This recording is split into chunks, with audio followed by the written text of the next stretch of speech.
Well, hello, everyone, and welcome to week 2 of Everybody Always. We are so glad that you came back. Your reading this week was chapters 4 through 8, and you learned from that reading how much you would not want Bob to be in charge of your vehicle maintenance in chapter 4 with his yellow truck, all the way through to learning about the futility of collecting tickets at a now out-of-business pizza and game spot. But what I want us to focus on today is a story in the New Testament that I think does a really good job of kind of painting the picture of a lot of the things that Bob was talking about in your reading for this week. So we're going to start in John chapter 13 and setting the stage there. Here's what's going on. Jesus has gathered in the upper room that night with the disciples. We're picking up where Judas has already left the scene. He has gone on to begin his work of betraying Jesus that we know that he is going to do. And Jesus is there with the disciples, and he starts to give them some disappointing news. He tells them that he is going to be going away from them for a little while, and he says, where I'm going, you can't come with me. And the disciples are a little bit indignant, particularly Peter. And Peter says, Jesus, I am ready to go.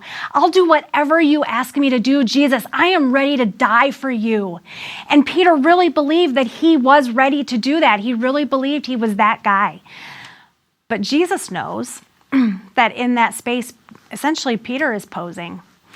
And Jesus says to Peter, Peter, truly, you're not ready, because here's the truth.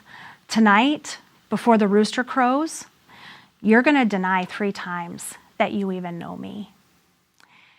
And so that's what I want to focus on, this event with Peter, when Jesus tells Peter, Peter, this isn't going to go the way you think this is going to go. So Jesus is arrested. We know that happens. And then we turn our attention to John chapter 18. And we're going to start in verse 17. What's happened is Jesus has been taken into the high priest's home, and Peter is standing outside in the courtyard. Chapter 18, verse 17. The woman asked Peter, you're not one of that man's disciples, are you? No, he said, I am not. Because it was cold, the household servants and the guards had made a charcoal fire. They stood around it, warming themselves, and Peter stood with them, warming himself. And then we turn to chapter 18 at verse 25. Meanwhile, as Simon Peter was standing by the fire warming himself, they asked him again, you're not one of his disciples, are you? He denied it, saying, no, I am not. There's 2. But one of the household slaves of the high priest, a relative of the man whose ear Peter had cut off, asked, didn't I see you out there in the olive grove with Jesus? And again, Peter denied it. There's 3. And immediately a rooster crowed.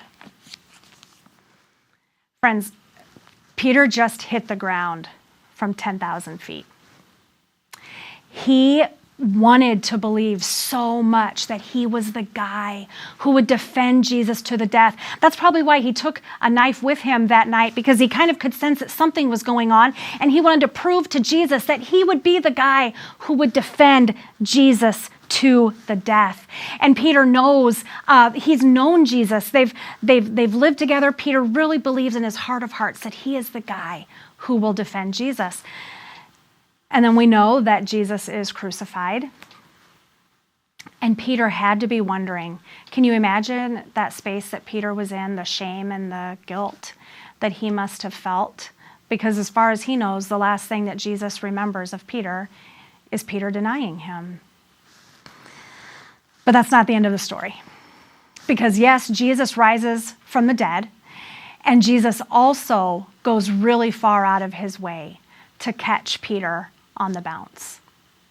And we see that happen in John chapter 21. What's happening in John chapter 21 is that Jesus has risen from the dead at this point, and everyone has seen Jesus. The disciples all know this, but the disciples have gathered in this room. The disciples, honestly, they don't really know what to do yet. They know that Jesus is alive, but they don't necessarily know what that even means. And so they're gathered together, going a little bit stir crazy. And finally, Peter, who was a professional fisherman his whole life, says, you know what? I'm going fishing. And everybody jumps on board and they're like, yes, Peter, that's a great idea. We'll come too. So they go out onto the boat and they are fishing all night long and they don't catch any fish. This professional fisherman doesn't catch anything. And they get closer to the shore that morning and there's a stranger standing on the shore who says, hey, you're not having any luck. Why don't you try the other side of the boat?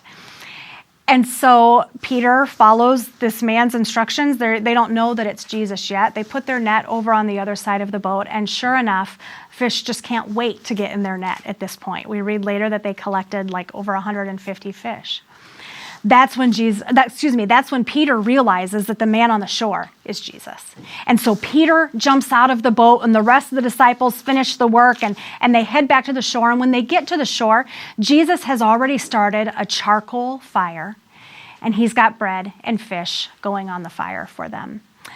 Now, a charcoal fire smells differently than a wood fire. And so what Jesus is doing is he is very intentionally and very specifically bringing all the disciples, and especially Peter, back to that night, back to that terrible night when that terrible thing happened, because Jesus wants that night fresh in Peter's mind. And they eat together and they get to the end of their meal, and then Peter and Jesus are kind of separated from the rest of the group. And Jesus uses that opportunity to turn to Peter and say, Peter, do you love me more than anything? And fresh in Peter's mind is how he had not been the person that he had wanted to be, the person that he had believed he was. But he says, Jesus, Lord, yes, I love you. I love you more than anything. And Jesus says, okay, feed my sheep. Jesus knows Peter better than Peter knows Peter. And Jesus knows what's in Peter's heart. Jesus knows that Peter is human. But each time Jesus asks this question of Peter, 3 times he asks it, Peter, do you love me? And 3 times Peter says, yes, Lord, you know I love you. And each time then Jesus responds again with a job. He says, take care of my sheep. He says, feed my lambs. Jesus wasn't going to give Peter a job that he knew he wasn't able to do, that he knew he wasn't ready for. And that's so surprising to us because most of us would have expected Jesus to say, you know, Peter, here's the deal. I was thinking you were the guy, but based on recent events, I'm going to have to reevaluate that and let you know. No, that's not what Jesus does. Jesus reminds Peter who Peter is. When repeatedly he asks Peter that question, do you love me? He lets Peter confess that he does love Jesus. And then he says to Peter, then take care of my sheep. Peter, you are the rock on whom I will build the church. Over and over and over again, Jesus is reminding Peter of who Peter is. And this interaction between Jesus and Peter that day on the beach, probably this interaction saved Peter's life. And the reason we know that is because Peter would have been more than content to just go back to fishing. I mean, when he had a few days of not knowing what to do, what did he do? He went fishing, which is appropriate. He was a professional fisherman. But as soon as Jesus reminded him, Peter, you're the rock. You're the rock on whom I'm going to build the church. Then all of a sudden, Peter has his marching orders, and this very imperfect man goes on to establish the church in Jerusalem, all because Jesus set apart this time, set apart this space, and reminded Peter of who Peter was. Don't ever underestimate the power of telling someone who they are. Some of you are watching this today, and no one's ever told you in a way that made sense who you are. It's easy for us to collect labels as we go through life, and it happens all the time. Maybe you're the funny one, maybe you're the shy one, maybe you're the smart one, maybe you're the sporty one, whatever it is, right? And we get these labels and they kind of, stick to us or not. I feel like sometimes when people are giving us compliments, it's harder for us to believe that those labels might actually be true. We feel like posers when we do that. But on the other hand, if somebody says something negative about us, we grab onto that and we easily make that the thing that we believe about ourselves. But in that, if no one has reminded you of this for a while, I just want to remind you of what God says about you. God unequivocally, with no exceptions, without any fine print, calls you his kid. And like you can read about in the writing that Bob did in Job chapter 4, the story of the prodigal son. You can read it in there. You can read it in Luke chapter 15. God calls us his kid. And when we allow ourselves to be called by that name, when we allow ourselves to be called children of God, not only does God just approve of that, but God runs to us. He runs towards us and embraces us, lifting us up off the ground, if you want to think of it that way. And God says to you, kiddo, I am so glad that you're here. I am so glad that you're home. It's so great to see you. Let's go get out the good stuff. We're going to have a party. That's how God sees you. And if no one has ever taught you that, or if it's been a while since you've heard that, you don't have to take my word for it. It's in Luke chapter 15. It's in John chapter 10 when Jesus says that he is the one who has come to take care of the sheep. The same sheep that he later hands over to the imperfect Peter, that's who Jesus is talking about when he says it's the thief that comes to steal and destroy. But Jesus says, I have come to give abundant and satisfying life. That's what Jesus wants for you. That's what he calls you to. He calls you to a rich and satisfying life. And it's not just words. You know that it's true because Jesus actually went to the cross for you. Jesus went to the cross for you. You are someone for whom Christ died, and he does not regret that decision, not for 1 second. It's not like God is looking around and he's got a set of people over here who he's really proud of, and he's got a set of people over here who he merely tolerates. That doesn't exist. God loves you.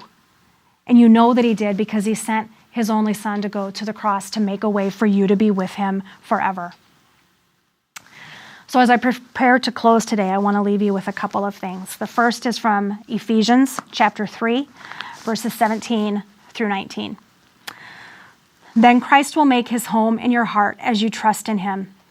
Your roots will grow down into God's love and keep you strong. And may you have the power to understand, as all God's people should, how wide, how long, how high, and how deep his love is.